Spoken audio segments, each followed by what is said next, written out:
Öcalan'ın statü meselesinin konuşulması da Gotûbêjkirin derbarî Pêgeha Abdullah Ocalan vekberê jî me behs kiribû ji aliyê me gelekî giring e. Nabe ku prose bi awayekî tendurist bi rêve biçe eger em wisa xwe nîşan bidin ku ev mijar nîne. Eger em dixwazin prose bi rêve biçe, eger em hêviya vê yekê dikin ku bangewaziya me bibe tiştek ku herkes pabendî vê be, di vê proseyê de ku piştî hilbişandina tevahiya pêkhateyên rêkxistinê û radestkirina çekan tê. Pêwîst e ev yek jî bi awayekî eşkere û di çarçoveya pîvanên yasayî, siyasî û wijdanî de bên nirxandin.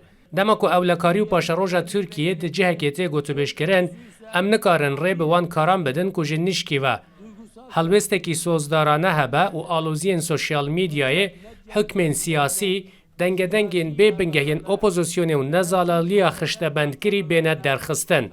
Eger valahiyek de Pêgeha Abdullah Ocalan de hebe, divê ev walahî bi awayekî çareserbek di berjewendiya Komara Tirkiye û di xizmeta serxistina armanca Tirkiyeyekê bê teror de be.